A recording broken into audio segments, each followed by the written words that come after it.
Welcome to The Good Pod, where today we talk about The Good Wife, Season 2, Episode 14, Net Worth.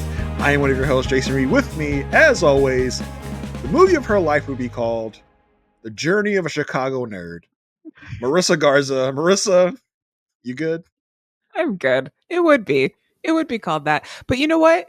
If you're gonna make that movie, you have every right to. But I get some rights to the product placement. That's all I want to say. Yeah. If I make sure, who would be?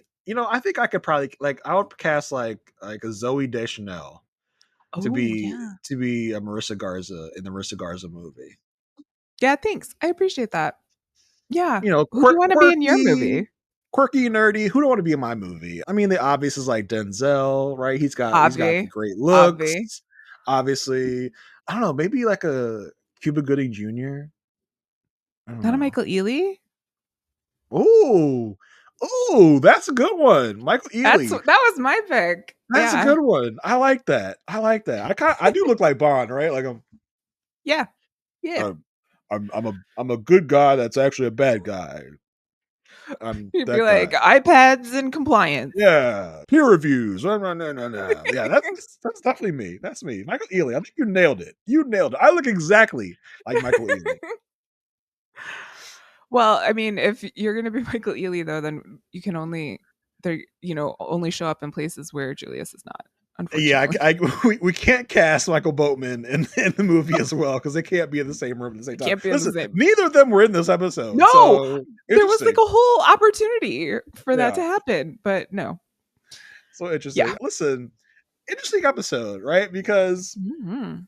for most of the episode, our main character, our main girly, Alicia, is not part of the goings on in Lockhart Gardner. She's in a separate place, and also the Kalinda of it all, the 50 Mhm. Shades of Kalinda Sharma in this episode was interesting and very strange. We'll get to that part when we get to it, but it was very, very odd. This episode's case of the week was kind of like was very blah. It was just like it happened. There wasn't much of an impact for me. I think it was audience education. Sometimes the Mm. show will do this. Like, we want you to know what right to publicity means because when you watch a movie, these are the things, these are the conversations, these are the, things that are going on behind the scenes. I think this is a thing that the Kings do really well in both The Good Wife and The Good Fight is explain these things so that when we hear them on the news or we see them in the world or we interact with something, we're just like asking more questions. Yeah, that's a good point because I would have not had no idea what right to publicity means. I would have no idea what it would take to win a defamation suit. Right. So it's very educational. Like this is one of the educational episodes about the law. And listen, Yeah. it got us F. Murray Abraham in the mix, Sure which was did. fun, and also Rita Wilson, which I was like, Yeah. okay, Rita Wilson, interesting. So it got us some really interesting guest stars, if nothing else. So I appreciate the case for what it was. It really kind of took off the social network lens of it all to kind of present this case. So very, very interesting there in that way. Yeah. And again, we'd never thought that 2011 would be as relevant as it is in 2025. For sure. For sure. Talk about social media, talk about all this good stuff. It was interesting that the social network actually existed in this universe and it wasn't Yeah, like agreed. and this wasn't like the parallel to social network. Like you have some shows where like this didn't exist. We're going to make it seem like this thing is that thing, but no, but the social network was a thing in this universe. So it's interesting to see how they tackled that type of subject. Agreed. If you want to support this podcast, there are different ways to do that. You can review, rate, and subscribe anywhere you're watching or listening. On Apple Podcasts, you can leave us a written review. We really, really love those. But you can also leave a rating if you just want to do that. Spotify, you can leave just a rating. And on YouTube, if you hit that little thumbs up down there, that would help us greatly to get in the eyes and ears of more people. And if you just want to talk to us, chop it up with us about the show, you can always email us at thegoodpodfeedback@gmail.com. As always, we thank you for rating, reviewing, and subscribing to this podcast. It really helps in great ways. Yes. Especially like it makes us smile. Like if you're just looking to do a good deed, like it's a good thing to do. If you want to put a smile on my face for the week after, just leave Yeah. us a great review telling us how much you love the podcast. It always leaves a pep on our step. We're always like, one of us is always like, oh my God, did you see this? This thing happened. When we get some good feedback from the peeps out there. We love it. All right, Jason, should we get into it? Should we talk about the case of the week, the Patrick Edelstein of it all? Let's do it.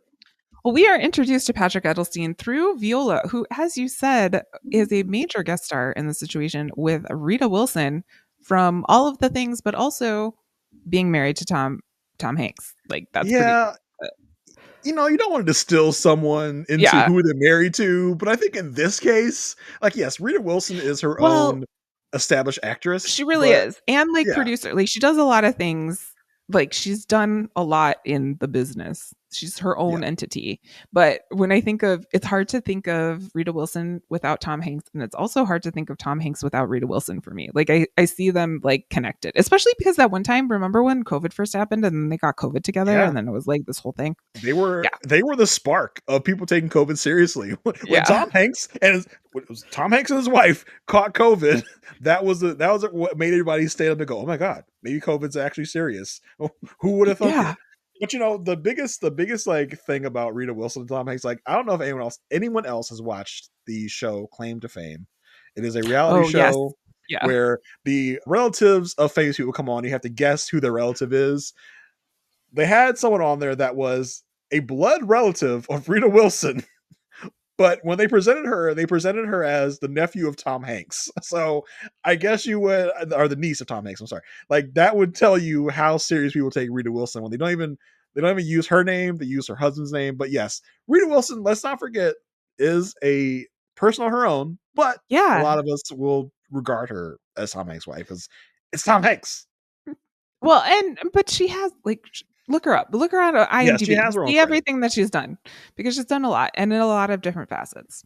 Yes, But in she has this her own credits. case, Let's not forget about that. Yeah. she is showing up as Viola, who is like a lawyer on vacation that needs some help from Lockhart Gardner. So calls up Diane and says, "Hey, do you want to take this case? It's an easy like $3 million. Like, just go ahead, go take it. Yeah. It's a defamation case."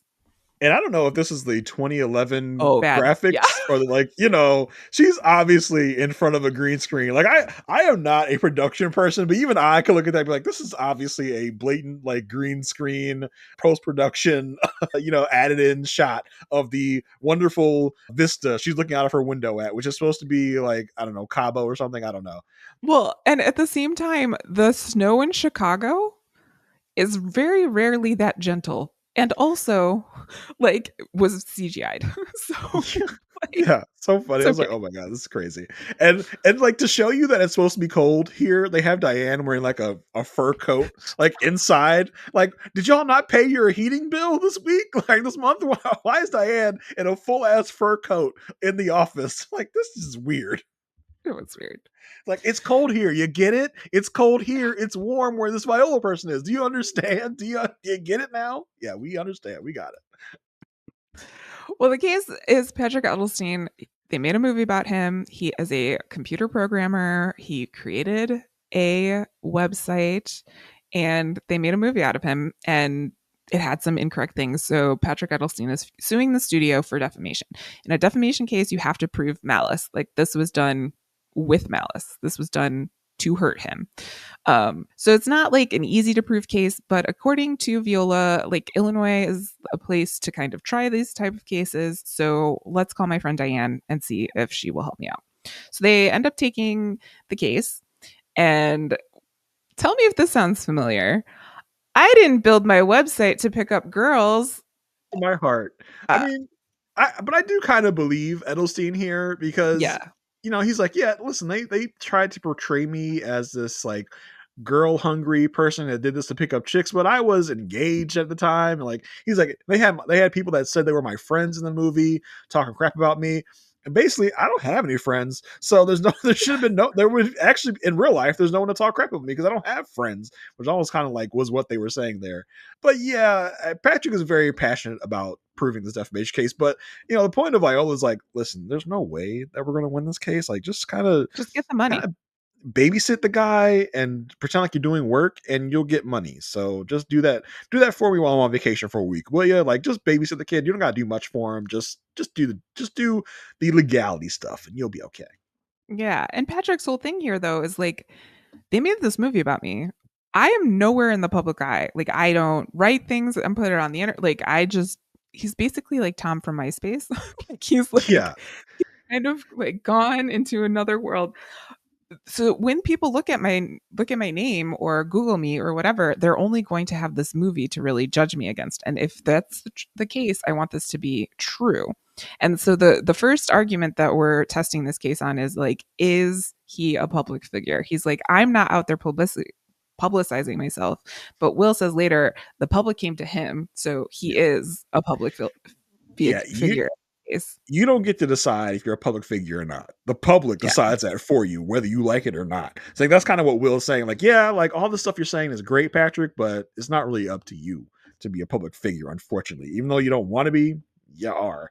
And I mean, it's kind of like they're just like, yeah, like Patrick, we love your passion, but this is a loser case. We already know that because as they explained to us, it's tough to prove defamation because in order to prove defamation, the defendant has to have shown a reckless disregard for the truth, which is what will be brought up a lot in this case. Yes.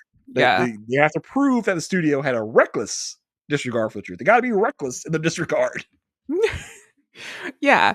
Yeah. And I think one of the arguments that Edelstein is putting forward here as well is like the studio's like, this is a movie, not a documentary. And he's like, well, you Right. could have chosen someone else's name. Like you didn't have to choose my name. And before he leaves for the day, he checks in at the elevator with Will and is like, my third grade teacher or whatever called my mom and said that she thinks that money is changing me. So I'm going to be here like all week. Cause they were like, yeah, go. Like, it's okay. We got it from here. And he's like, no, Mhm. I will be here. This matters to me. So they bring in another lawyer from the studio. And this is where Will is really good at this stuff. He's like, but not the reckless regard for the truth, right? like Yeah. he's like, or the truth, right? The truth has to mean something. And this was just a great exchange between these characters here because the studio lawyer, of course, is saying, like, my job was just to see if there was any reckless disregard for the truth. And was like, well, this is really interesting because there's this whole scene about a breakup and there was no such breakup. And did you have like facts for that? And I love this exchange where the studio's lawyer is like, I haven't the foggiest. And Diane's Yeah. like, did you think it was your job to get the foggiest? And she's And this like, this no, lady I just needed to like see if there was any reckless disregard for the truth. and this lady couldn't care less. She's literally on her phone as they're questioning her, Yeah. just like she's like, dude, whatever, dude. Like basically, like they know they think they have the upper hand at this point because they have the argument of like, well, it's just a movie. Like we can make up whatever we want in a movie as long as it's not reckless. We're fine. And saying this guy had a girlfriend that he wanted to break up with him or whatever is not reckless. It's just like fabrication. It's not like I think so. Like if like let's say let's talk about the term reckless, right? Like if you wanted to say reckless, like if they said that he was like a pedophile, that would be like reckless, I think. That would be like a reckless Mm. disregard for the truth. I Mhm, think just saying mhm. like he had a girlfriend, they broke up, even if it's true or not, it's not reckless. I think if they are really like defaming his character in a bad way, like saying he was a criminal or something, I think that would be where the recklessness would come from. Well, and I think that this is really interesting to put in the context of the timeline, right? Like, so this is 2011. Me Too has not happened. We have not started canceling people. We have not started, taking these smaller things. Like Edelstein is right here. Like, this is a slippery slope to where we end up being in Yeah. terms of that type of culture. So he wants to kind of like stop it if where it's at. But the studio's like still like, we didn't, to your point, do anything to defame your character. Like this is because the standard for defaming someone's character has changed Yeah, the since. bar is pretty high. The bar is very, Yeah. very high. Like we're Yeah. just right now saying like you were kind of a jerk. That's not really recklessness. Like, we're not saying that you committed crimes. We're not saying that you just are this horrible, terrible person. We're just kind of saying you're a little bit of a jerk. So it's fine, right? It's good, which is what makes all of our people be like, yeah, this is kind of a loser case, but they're gonna figure out a different way to get to this case, which we'll talk about a little bit. Yes. And this is when Preston, one of the lawyers from the studio, played by the beloved F. Murray Abraham, I think, he was in the news. Did he recently pass away? Did he, or is he I still don't here? think so. Are you prematurely killing people on this No, podcast? I'm not. No, no, there was I'm pretty something. sure he's not dead. Okay. Uh, There was a lot of talk about him recently, though. He came up in something. no, he's alive. He's not dead. Stop Okay. killing people. Stop killing Ah, people, Marcel. Every Abraham, like I did not even know who this man was until he's Homeland. everything. Yeah, he was in Homeland. He killed it in Homeland. I was like, oh, this guy can be like an evil guy, but this guy has been in like a whole bunch of stuff. So he's Yeah. probably more like, more known for other stuff in Homeland, but that was where I was introduced to him. He also was in Mythic Quest, if you want to watch a fun thing on Apple TV. Anywho, Big nerd show, um, people. That's what, if you don't know what it is, big nerd show. so Preston like goes and like wants to talk to Will. He's like, hey, why don't we just be friends? Like we both know where this is going. Like just get the hours, whatever. This is how it's gonna be. And this is like like Will, this is everything against what Will is about, right? Yeah, Like he if does you not want want to to do this. trigger if you want to trigger Will, this is how you trigger Will. Treat him like some little pissant. Treat him like he's not doing, like he doesn't have to do his job. This will get Will riled up every time. Like Yeah. doubt Will if you want, but that will just make Will even more determined. As we see when Preston leaves, Will's like, oh no, F this guy. We're gonna get this. We're gonna get this Yeah. motherfucker. Like literally, because Yeah. he earlier in the episode calls Alicia, not realizing Alicia's on vacation, but he calls Alicia back like, I don't care if you're on vacation. I don't care what you're doing. Get everything you have on the Duke Roscoe case, which apparently was, one of the cases It we was. didn't see. No, I thought we did. I don't know. Maybe not. Okay, go ahead. I don't think so. I don't remember any Duke Roscoe case about defamation, but maybe I'm wrong. But it was some Duke Roscoe like, give me everything you can on the Duke Roscoe case. For me, it was like a Shefford Marks case. It was just like, we have never seen this Oh, case actually, maybe. but this is some other case they had that they won about a defamation. He's like, give me everything you can on it because we're gonna take these MFers down. I was like, oh, okay. Like, if you want to really spark Will up, go ahead and doubt him. That's what it is. Like, then Yeah. he'll come at you with everything. Yeah, I love, and this is again, I know I've said it a million times. I love Will. Like this is when I love this part of Will when it gets sparked. He's like, okay, I'm on a mission now. This is, and he said even last episode, I'm really good when I know what I want. I'm not good Yep, when I don't know what I want. And here exactly. he knows what he wants. So yeah, Will is phoning Alicia while Alicia is helping Owen move back to Chicago, which we will talk about their adventures and escapades in detail in a minute. Did you But did you even realize you said Will phoned Alicia, or is that just now in your head now? oh, Like, Will I phones Alicia. Has this I show did. incepted you? I'm saying it because it's on the show. I'm trying to be good with the show. But I was watching Will this phone episode with my Alicia. mom and I was like, Mom, do you remember like this phoned situation? She's like, no. Like it was like it didn't even like stick out to her as like a thing that was said. Anywho, so Will is phoning Alicia all over the place. And one of the times after she's like, reception is good. You must have found a better spot. She's literally standing on top of Owen's car. She's Mhm. like, I found a high spot. And the question they have to ask now is like, what does Edelstein want? Like, why is he doing this? What is the purpose for the suit? And Will then says, okay, well, if we can't get the studio to say anything, I need the screenwriter to claim reckless disregard. So let's look into the screenwriter. I just put in my notes, screenwriter is super annoying. Like, I do not like this guy. Yeah, he's one of those people that like takes their quote unquote craft super seriously. He's Yeah. like a very high and mighty writer, as if a writer is like the most honorable job in the world. That's how he treats it, which is which makes him very ornery when Will's trying to question him. He's also got this like I'm better than you type Yeah, for of sure. thing because Will is asking like a legitimate question. What research materials did you use for this breakup? He's like, my imagination. Like, that's my thing. By the way, yeah, imagination. Don't have one. Yeah, bet you wish you had one of those. I bet you wish you had Yeah, one. I don't Tell you, know. it's great, Marissa. We all love our imaginations. It's so terrible you don't have one. Anywho, We're all out here his just imagining stuff, putting stuff in our mind's eyes. Marissa's just here, just blank. Is it like a white? Like when you try to imagine something, it's you just get like a black. white It's blank screen. no, This is a it's just black black screen. all the time. Yeah, it's You poor, I poor know. lady. Oh my I gosh. know. We're almost at our goal, y'all. The GoFundMe. We almost got enough to. We found a doctor. I don't know if I really trust him. He seems pretty suspect. He's talking about putting electrodes and stuff on Marissa's brain on her head. I don't Who know. I are you don't trust it. talking to? You don't want to know. You know the doctor guy from The Simpsons, Oh. like that guy. He Oh. reminds he reminds you of him. Like, so I don't know. Actually, like In the good fight, there might be a doctor that could help me. So when we get True. there, Yeah. Give you some really nice substances, really help you unlock your imagination.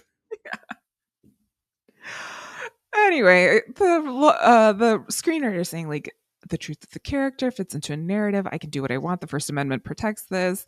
But Will's like, oh, so like, what is the story you're trying to tell here? The story of the internet? And he's like, yeah, the internet turns these people into all of these trolls and stuff. Oh, and Will's like, oh, you mean like the people who trolled you for your drug use?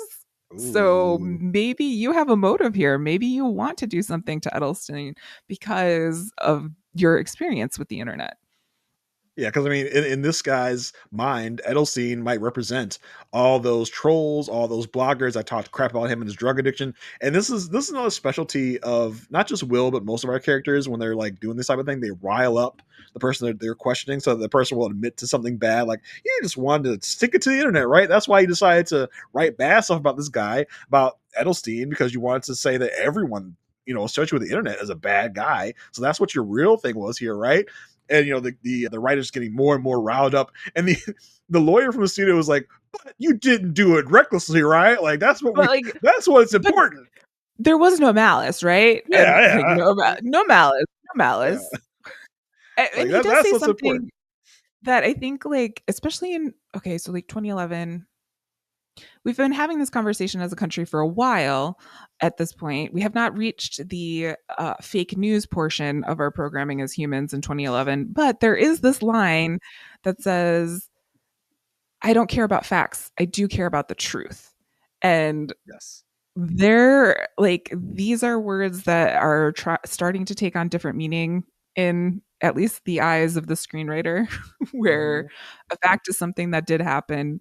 It is a true thing that happened. Like, I don't know how a fact cannot be truth Yeah, in I mean, that this guy way. talks about the truth of a character, which he molds to fit a narrative. So at that point, what he's saying is like Edelstein doesn't even matter. So I wasn't even talking about Edelstein as a person. I was talking about this character that I've made for my movie. But to Edelstein's point, it was just a character. Why did you put my name in it? Like Right. as we'll Right. as we'll as we'll talk about, like they put Edelstein's name in it to sell the movie. If you want to Yeah. just write a movie about any no-name computer programmer, it would not do as well, you know, opposed to a movie with a famous name in it. Yeah. Agreed. So this gets them to change their strategy. They're like, okay, well, we're not going to win defamation. Like, this is going nowhere. But what can we do? Let's look at right of publicity, because if this whole thing is hinging on Edelstein's name, like right of publicity has to be in there somewhere. Um, and basically that means that like the studio is using Edelstein to make money, or Edelstein Yeah. to make money. And Will's on the phone, of course, with Alicia. And she's like, well, you can totally poke a hole in this. Look at product placement. And they were like, oh yeah, okay, let's look at product placement. And then one thing that like this is why I think this was audience education, because Diane comes in and cites a court case of Sam Moore versus the Weinsteins. And the Weinsteins produced a movie called Soul Men and did not like talk to Sam Moore, who wrote the song Soul Man. So Mhm. like there was a right of publicity case, right, like a true one that we could go look up to find out more about right of publicity. So this again is the thing that the Kings do, but do sort of sprinkle it in here in The Good Wife, where they're trying to tell us like, hey, look over here, go look into this. Like here's a Yep. thing for you to check out. Back in the defamation, or not the defamation, the what do they call that? What's it called? Right of publicity? Right of publicity? No, the Oh, thing where you're not in what? court, but you are Oh, in the court and deposition? you're like, that's it. Yeah, thank you. The That's the deposition. one. Yeah. Back in the deposition, what I really love about how Will play this sometimes is he is the strategy guy, right? Like he is like, Yep. okay, we're gonna change this right of publicity. But then he just like sits back and lets Diane kind of like be the one, because Diane is really good at being on offense. Like once she has the Yes. strategy, she is able the other side can kind of pick up. Yep. So this And was it's a interesting too. transformative work of art. Yeah, it's interesting too because they're kind of changing the strategy on the opposition too. Like y'all think this is about defamation right now, but we're actually changing it to right publicity. And I think now is the time where they're the other side's realizing like, oh crap, they're going after the publicity angle. Like, scramble, scramble. What do we do Yeah. now? What do we do? But Everett Abraham is kind of able to clock it in the middle of it, where he does say like, yeah, but it's about a transformative work of art, not about commerce. So that your writing publicity thing doesn't mean anything anyway because it's art, not commerce. So Yeah. sorry. Yeah. And the next thing out of Diane's mouth is, okay, well, tell me about the product placement. How many products did you have placed in this movie? And this is when F. Murray Abraham is, I love his Oh crap. character uses the word of halt. He's like, I Yeah. think we can halt this for now, Yeah. halt this conversation. I think we are done. Yeah, F. Murray Abraham is as eloquent as his name sounds at saying Yes. words. Like, we're going to make a halt to this now. Like he's one of the best people to deliver those type of lines.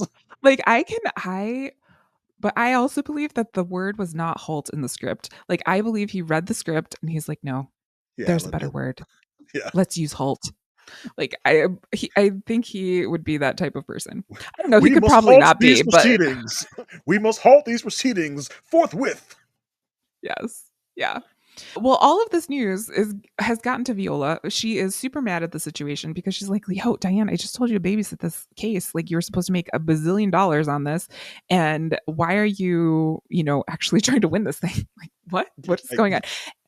And she's there in the office. Edelstein is also in the office. And Viola tries to fire Diane on the spot. And this is when Viola herself gets fired by Edelstein. so And good. Great karma. Really makes Edelstein like the hero here. Like, because she's like, no wonder people call you the ice cream behind your back, Diane. It's like, oh, excuse yeah, me. And then Edelstein is like, all right, that's enough. You're fired, Viola. Because, like, listen, like, Diane and company took this case, and it's kind of like Diane is like, Viola, what's the problem? Because I don't even think Diane thinks she did anything wrong. It's like, no, we're she's actually like, I'm trying trying to to help win this you. case. Yeah. But Elsie's like, not Elsie, Viola's like, I didn't want you to help this case. I just need you to babysit for a minute. You're trying to steal the case from me, which they kind of did unknowingly because Edelstein is impressed enough to actually fire Viola and keep on our Yeah. people for the case. Well, and at the beginning of the episode, Diane's like, you really are like doing this type of case, Viola. You used to be like for Greenpeace. Like, this is Yeah. totally away from the values that I know you from. So she like knows a different version of Viola and thinks that like this would be something that she would want, but she has changed. So they bring in a person from the product placement of an auto company. And this man is really proud of his job. He knows all the stuff about cars. And he asks the question, like, was Mr. Edelstein's name used to sell the film? And the guy says, yeah, because it was between this and the social network. Like, Mhm. I could have, gone with the social network, but I went with this one. And he's like, well, would you have gone with this one if Mr. Edelstein's name was not tied to the project? And he's like, no. And this again, F. Murray Abraham is like, okay, you won. Yeah. Like, You we're guys done. won. You got us. You got us. We used his name to sell the movie. He made us a ton of money. I like how like after he says this and our people are like leaving there, I'm like, yeah, they don't want to open their books to us, like to have us see how much money they've actually made off of Right. Edelstein's name. So they just like Right. are coming to a settlement now. Like they just want to pay now because they don't want us to see how much money we could get because they probably made like way more than what they're offering here. Yes. And so the offer is 35 million. Will, of course, is asking for an apology. We get from Preston F. Murray Abraham, we're sorry.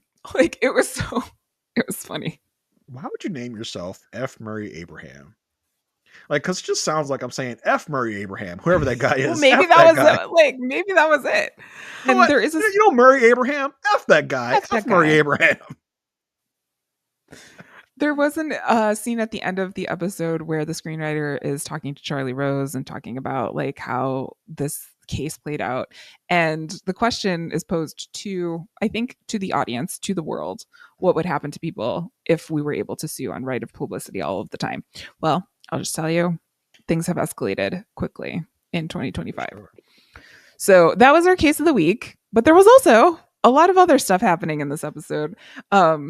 Some firm related details that mainly are about Kalinda. But before we talk about that, I want to talk about one adjacent little tidbit. Diane did tell Will that she plans on bringing Carrie back. So things Carrie are was like, moving. Carrie was like, I don't know. Like he's like, hasn't he burned a lot of bridges? And Diane's like, not bridges that can't be repaired. I was like, okay. Like I I like loved how the we're also like, let's not fight. Like, yeah, no. we're back together now. We're a team. I guess There Bond isn't in the office, so they don't have to pretend to be mad at each other anymore. There's like my boyfriend's not here. We don't gotta pretend like we're fighting. Like, Well, we're all and there good. were so many moments where Will put his hand on her back as she was walking, not Mhm. lower back, upper back, like just guiding her down the hall. I was like, oh, they're being nice to each other. Again, we love it when mom and dad are happy. Like this Yeah. is the best of the Good Wife. Okay, so just know that's like a thing that's moving in the background. But Carrie is also a big part of this episode because Carrie calls Kalinda and says, "Hey, I need you to come in and talk to me." And by me, I mean actually investigator Andrew with his kid, and we need to know about the Dr. Booth beating.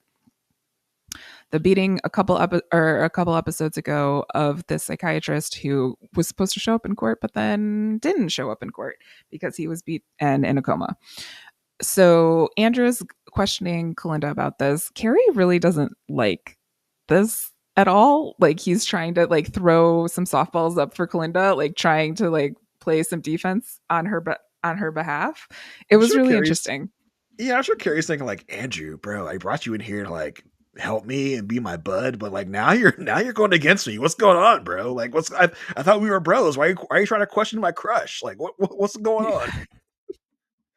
Well, and Andrew is like asking some really good questions. Like, weren't you there the morning of? Yeah, but Dr. Booth doesn't remember you. And Carrie's like, yeah, because he was in a coma. Like maybe that's why he doesn't remember. But then Andrew found out that there were fingerprints on a glass. And the first question about that glass is, how come your fingerprints were on this glass but not on anything else? And Kalinda's like, oh, that's so interesting. Takes off her gloves and was like, I don't know how that could happen. Yeah. Um, Like just just but just just demonstrating how her fingerprints get on one piece of item in that and nothing else, which was so funny. But I'm wondering why in this case does the clinic just say, "Listen, I wasn't there. I'm being framed.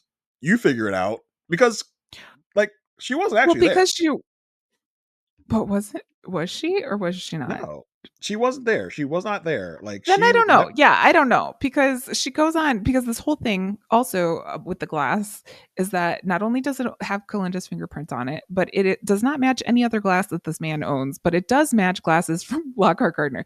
I just for a minute was like, Andrew, how did you figure this out? Did you also steal glass from Lockhart Gardner? How did you? well, he said he looked at the purchasing Oh, invoices from that's right. Lockhart That's right. Bond. So Yeah. I guess that's how. But like, I guess Clinton is like, no, I want to take care of this Blake thing myself. So Yes. I'm not going to Yeah. snitch on Blake because obviously Blake did this to frame Kalinda. Yeah. He brought in a glass with Kalinda's prints on it. I'm sure at some point Kalinda tripped up and used the glass in the office and left it somewhere. And Blake was like, perfect, I'll take that to Thank put it in a you. crime scene somewhere to frame Kalinda. Yeah, because I mean, Kalinda was never at this guy's office. Like that's why this one thing was left there with Kalinda's prints on it to frame Kalinda. There was the bat that had Kalinda's. And I think like if Kalinda was investigating, she would pick this up as a framing, but Andrew is not picking this up as a framing. You know what I mean? Like this Because is Andrew doesn't know all the intricacies of the Blake right. Kalinda stuff. He Well, is seeing the evidence in front of but even just with the evidence in front of him, like the question would be, who brought this glass in? Not like, did you bring this glass in, or like why? You him. know what Right. I mean? Like I think Like, that there's more. he's There, not he had questioning not. yeah, he's not questioning why Kalinda would bring in a glass from Lockhart Gardner. Like you just carry a glass with you from Lockhart Gardner. I There's think just he even asked that question. He's like, "Do you just walk around with a glass from Lockhart yeah. Gardner?" So he should be able to see there's something hinky about this. He might actually, I don't know, but like he should be able to see there's something weird about this.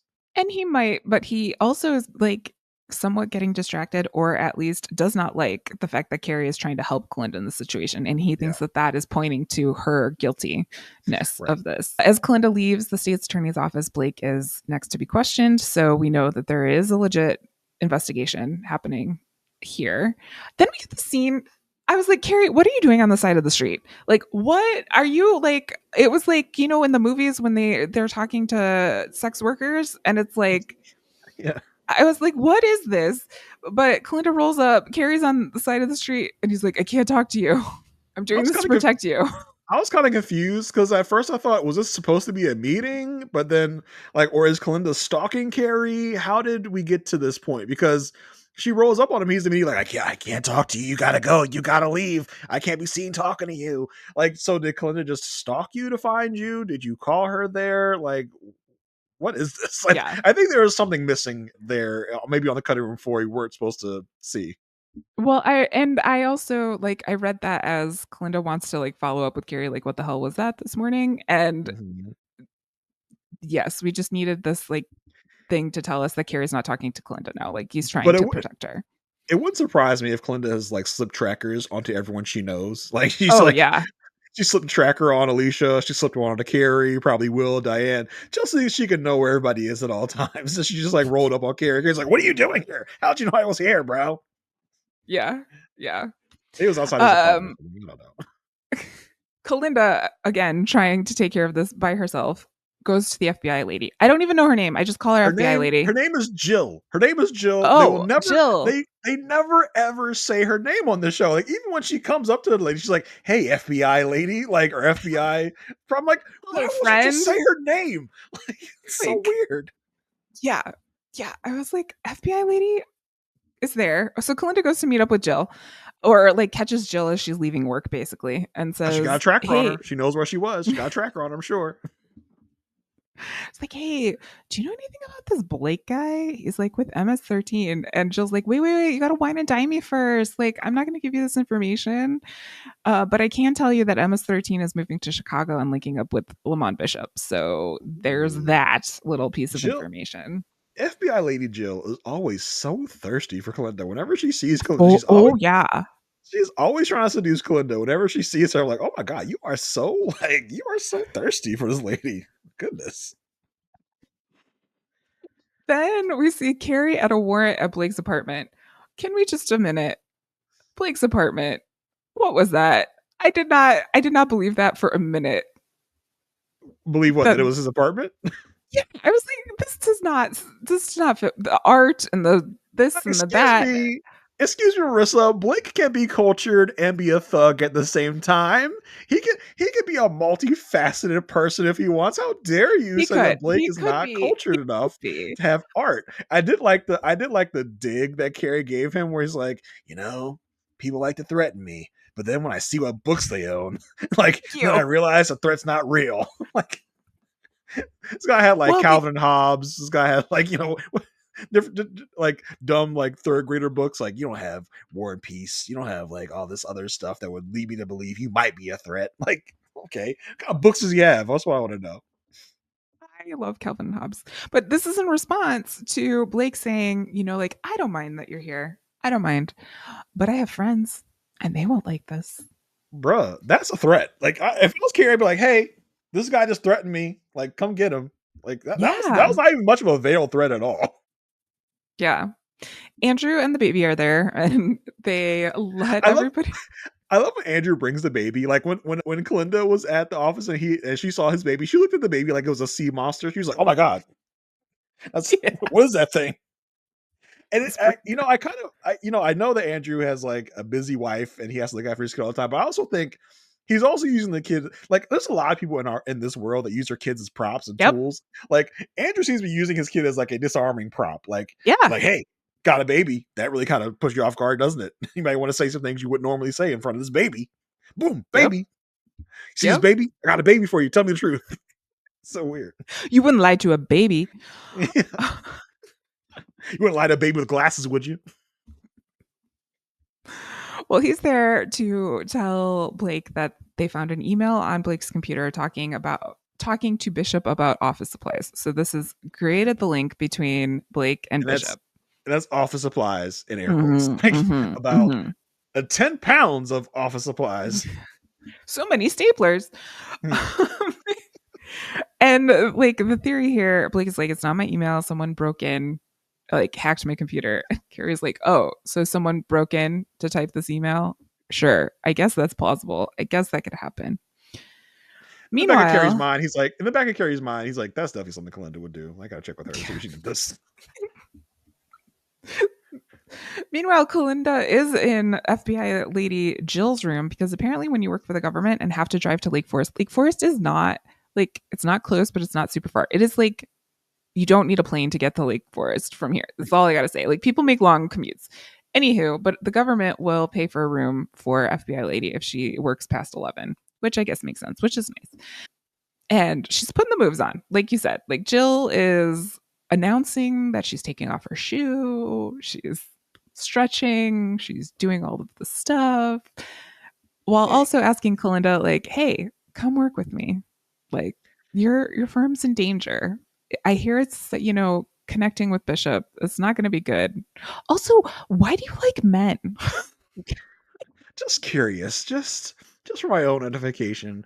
What's up with the men stuff? Like, I think you should be a woman lover, independently.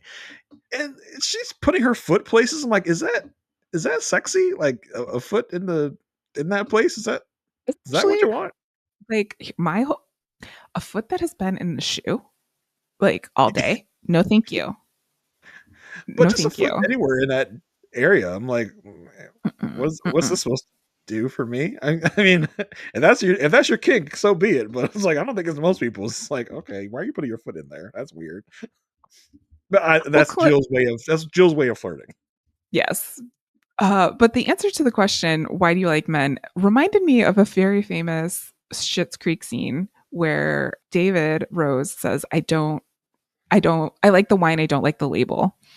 And like, and this is what Kalinda says. She's like, like, I don't distinguish Mexican, Thai, like, it's all delicious food to me. Like, am bisexual, basically, like, or pansexual, as we say now. But she does not want intimacy. She's like, I am here for the sex, but I do not want intimacy. Like that Like is Glenda's like, not something just that to remind motivates you, me. I am dead inside. I'm cold. Like I like the act of sex, but I don't like the emotion attached to it. Yes. Yeah. I'm assuming some things happen in this room because of just how things were going and the fact that Kalinda walks out and she's kind of like happy with herself and like puts Yeah. on her coat. But waiting in the hallway, none other than Blake. And he's like, Aha! okay. Clinton's not the only one that can put trackers on people. Apparently, Blake's put a track on Kalinda. But this was so weird. Okay. Like this whole part was so weird. And starting off with, hey, we need to talk. And then the next scene, they're in a hotel room. Like you need to talk in a hotel room. You can't talk like in the hallway. You can't talk in Yeah. the parking garage. You can't talk on the street. Like, no, we have to be in a hotel room. Did they just get a hotel room in the same hotel they were just in that Jill's I in? Like, think is so. Jill a floor above us or below us? Like that was very weird. And this whole scene Mm-mm. is just bizarre. The whole Blake and Kalinda thing has been bizarre from the start, and they just ratcheted it up a notch in this moment to be like, you thought it was weird before, it's going to get even weirder now with all the stuff that's getting ready to happen in this scene. Yeah. Blake's like, hey, are you talking to the feds? And Kalinda's like, I'm talking to a Fed. I had dinner with a Fed. And then Blake says, this again, very weird. All the kids are in bed. It's just the adults now. What does it even mean, Blake? Like what? Why would you even say those words? Go out of your mouth. It didn't even make any sense. It just sounds like a cool thing to say, just to say. Like Yeah. it's you and me now, Kalinda. Like all the children have gone to bed. Like, huh? What does it even mean? Well, and then the next question is, are you armed? And Kalinda just assumes a position for a search, basically. And they end up like searching each other and stripping. I put in the notes strip honesty. That Yeah, was it. like Kalinda's like he's like, "Are you armed?" She puts her hands up like, "All right, search me. Go ahead, frisk me." The You missed a man spot. The man literally frisks her and literally does not find the gun she has. So this guy has done the bad job of frisking. Clinton's like, "You did a bad job of frisking. I have a gun." She drops the gun. She drops the gun and the strap to the floor. And then next thing you know, like she puts him up to a window, Yeah. frisks him, and then are you wearing a wire?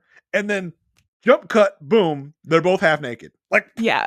what? Yeah. What is happening? It was like, okay. And I, again, like I said, I was watching this with my mom and I was like, Mom, this, like, do you remember this? She's like, I think it goes a different way. Like, I think I remember this also being weird and then also it going a different way. Is your mom like, Marissa, cover your eyes? Go to your When I room, was a kid, Marissa. I yes. didn't. Yeah. Marissa, go to your room. I didn't realize this episode was about to get this spicy. Go to your room. Avert your Cover your eyes. eyes, Avert little your girl. eyes. Yeah. But yeah, so during this whole like thing, we find out that Kalinda did write the email, that Blake is a fixer for Bond. Well, Kalinda denies writing the She email. did, yeah, She says she didn't write it, that's true. but she had to have, right? Right. Yeah, this is what I'm saying. Yeah, yeah, Yes. Because she got the information from the FBI lady Jill that MS-13 was colluding with Bishop. yeah. So And right then after that, the email started. Yeah, so yes, I was yeah. like, I was in my mind thinking like, could it be like that Kalinda didn't write it and something else is going on? But then I was like, nah, Kalinda's probably just lying to Blake. Probably in this moment. Yeah. And she also tells Blake that she knows that MS-13 is joining forces with Bishop. And you can kind of see on his face, he's like, oh, okay. And we also find out that Blake did work for Will in Baltimore, and to an extent that Will owes Blake. I don't know what he hasn't cashed in on that already, because Interesting. that's a thing. And then Kalinda's like, hey, where's my baseball bat? And for some reason, Blake has it with him. Oh, that I just carry her with me at all times. He has the Blake. And then Blake's like, okay, so you like lay off everything? Like everything? And she's like, yeah, sure. And then they like kiss. I think, yeah, And but through all this conversation you just talked about, they are like literally less than an 2 inch. centimeters away. Their faces are less than an inch apart. There's always just like this threat of kissing where they're everything Marissa just said. They're talking in a whispering voice, like, "Hey, the MS-13, we know that MS-13 is joining forces with the Bishop."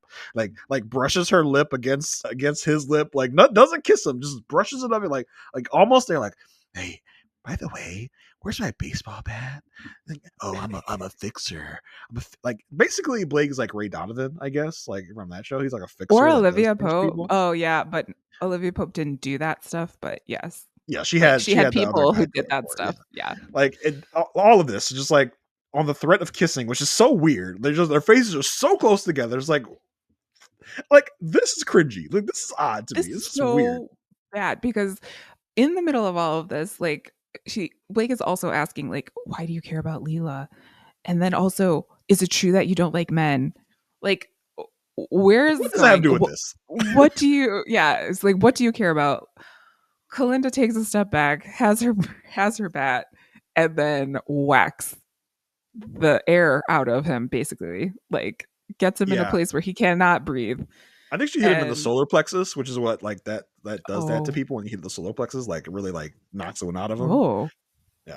yeah. So that happened, and she called the front desk and was like, "Hey, my boyfriend had an accident and he can't breathe."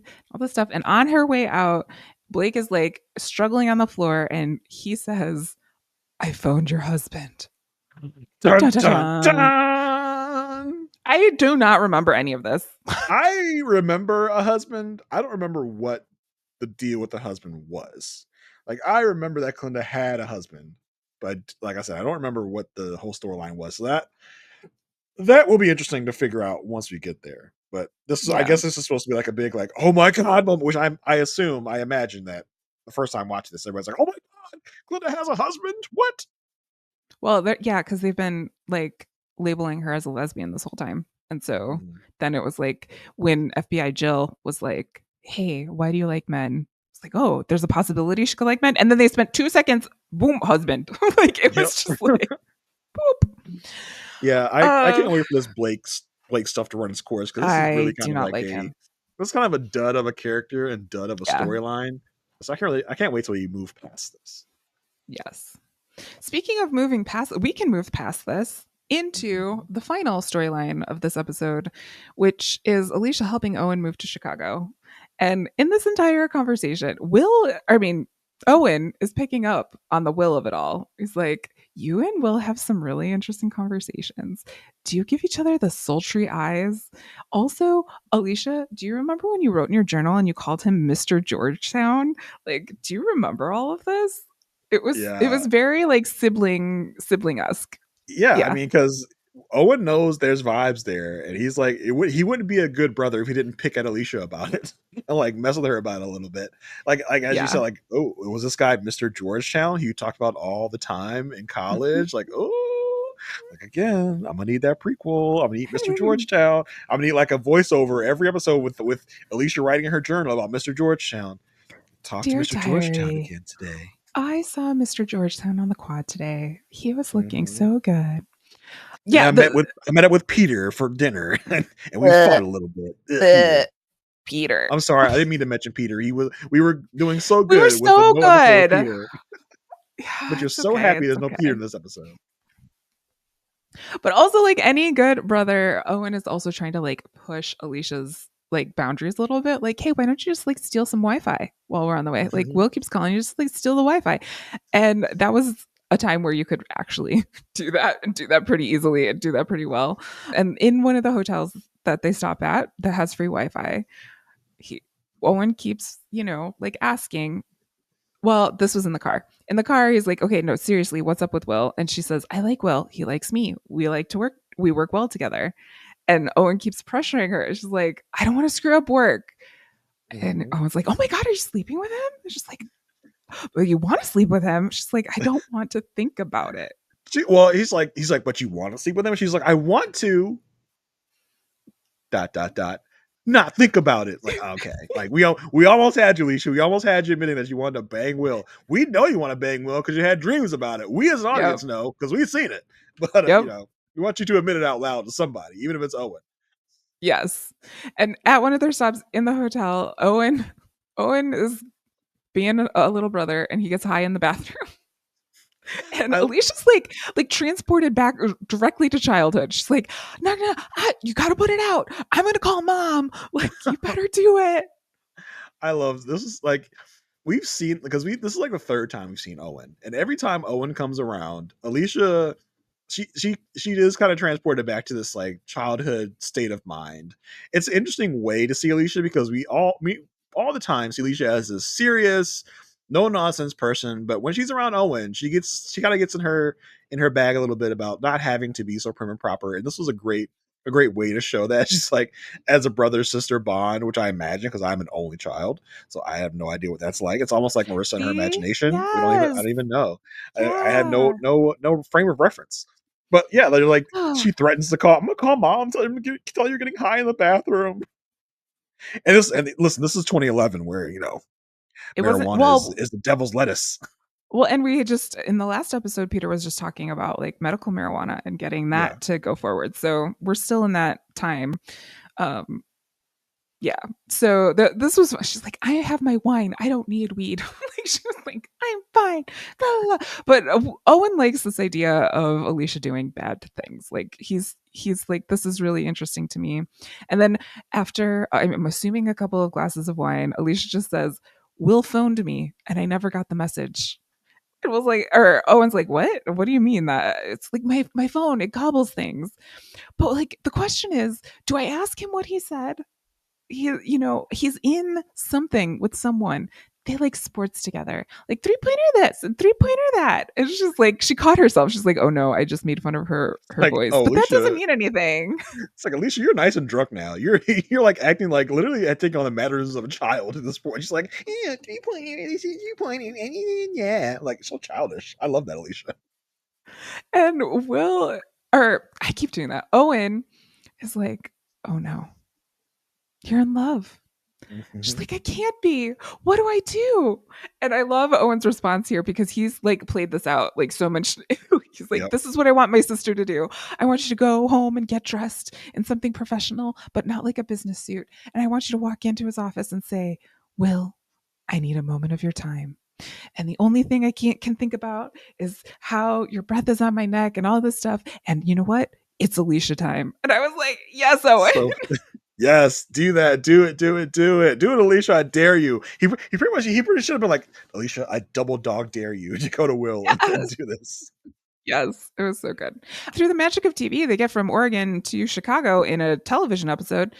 And so Owen is dropping Alicia off, and Alicia asks him, like, hey, what did you mean? Like, before you said what I will do, what I want you to do, and what I will do. And this is when Owen tells his sister, like, you're a good person. You can't cheat. It's not in your makeup. Like, and this, I remember this. I remember this scene very, very well because Alicia's dressed in her like prim and proper suit, like that we've seen her in a gazillion times.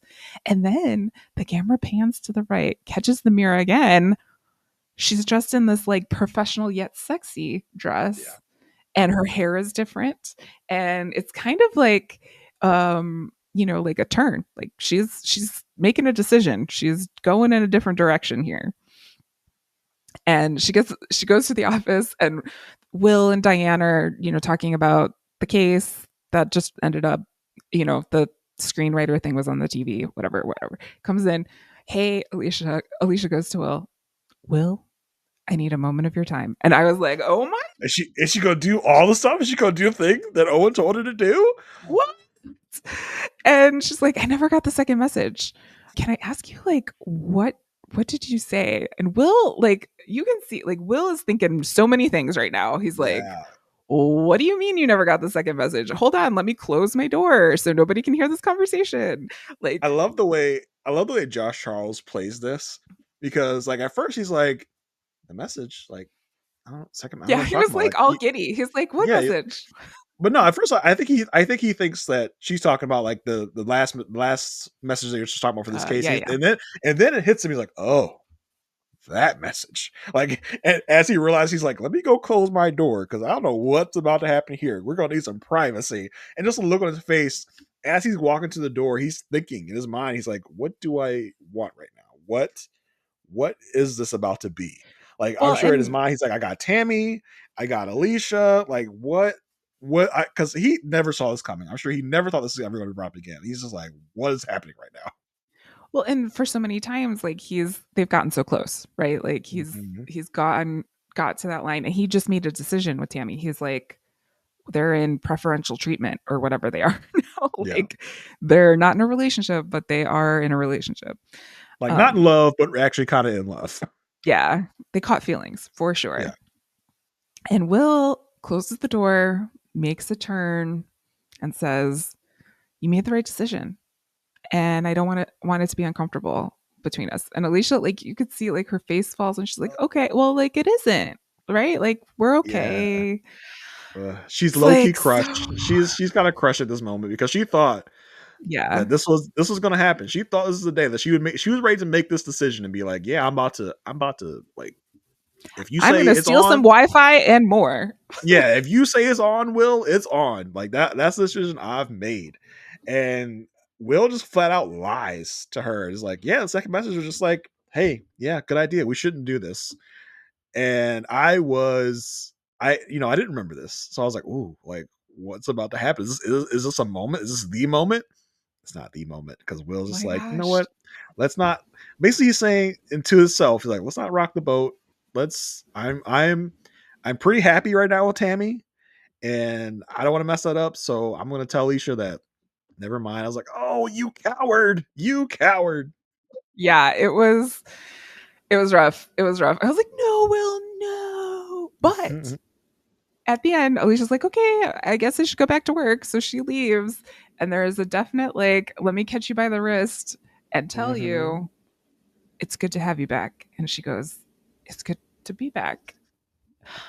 So I don't know. It's The way this ended was just like it was like the king telling us like it's not happening not now. yet. You're gonna Not have to yet. wait. We're just gonna make you Not wait. yet. And just the way that Will looks after Alicia after she leaves, it's like, what did I just do? Like, what, Yeah. did I do the right thing? Should I have told her? Like all the thoughts in his mind, you can kind of read it on his Yeah. face in the situation. It's like, oh my, like that was such a good moment for them. Like it Josh was not the Charles. yeah, Josh. I mean, Josh Charleston. Julianne Margulies, give her flowers too. Like Yeah. because you can also see the devastation in her face when this second voicemail she's been thinking about for weeks and weeks and weeks is like she built it up so much in her head, and then for it just to be like, oh no, I just said good idea. We shouldn't cheat on your husband. We shouldn't get together. The crushing on her face too is just like, oh my god, like I thought it was going to be so much more than this. It's like, oh, guess I go back to my life. because Well, and nothing is all, like, changing here. which is so great because I just let Peter back in the bedroom. Yeah. Um, but like also like vibes don't lie, right? Like Yeah. so the fact that she could probably feel something between them even throughout all this time, like even though they're trying to hide it, like there's still Alicia and Will. There's still Yep. Mr. Georgetown and Ms. Georgetown. Like, you know what Yeah. I mean? What did Will write in his diary? That's what I want to know. Yeah. Um, They still have that chemistry. They still have that yeah. undeniable, thing between them. Yeah. So we shall see where that goes. I mean, And it's not like Alicia doesn't know that Will has feelings for her. Like he has told her in no uncertain terms he has feelings.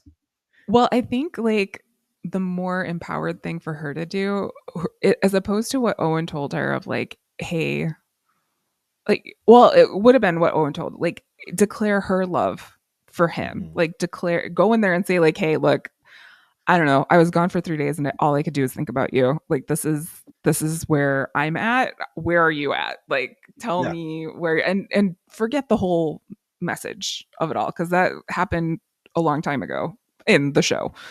So, like, Yeah, like how where are are we we feeling now? now? Like Yeah. how are things now? Are you willing to give up Tammy? Am I willing to give up Peter? Like what's the situation? If she just done that, who knows where he would have gotten, but she's caught up on this voice message thing.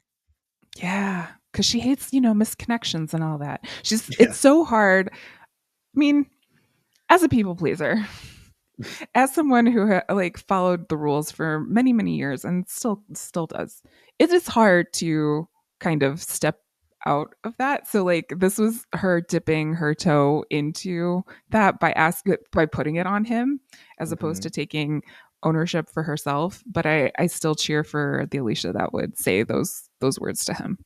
Yeah. For sure. We'll maybe get there someday. I honestly don't remember, Mm. but I'm sure I we do. I will. remember.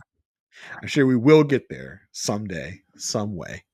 But yeah, like that was our episode. Right, quite an ending to the episode Yeah. with that interaction between Will and Alicia.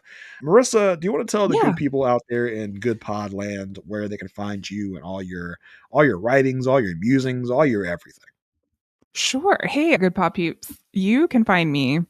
I just was tired of figuring out what social media network I was going to be on, so I just bought a domain and I put stuff there, and you can find what I've got going on over there at itsme marissag.com. You can join my mailing list if you want because who knows what the heck's happening with social media. You can not do any of that, but there are links to the places I am currently connected to there as well. Mainly Blue Sky, some Substack, some Instagram. I'm so enthused by it. It's so great. You can tell. You can tell. She's got a little bit of everything going on, folks. Go to itsmemarissag.com to get all your Marissa G fix. As for me, I'm not a big social media person right now. If you want to find me on Blue Sky, you can. I'm at JR33D over there. As far as podcasting goes, you can find me on the Love at First Sight feed over on the Rap Ass Podcast Network, where I'm on the podcast A Perfect Match, talking about the show Married at First Sight with my co-host Marissa, my co-host, not Marissa. Asia Welch is my co-host for that podcast. Talk about the show Married at First Sight. Love is Blind is coming up, and we'll be talking about that when that comes up. So check that out as well when that comes up. We'll be talking about it. So yeah, that's where you can find me. Until next week, everyone, stay good.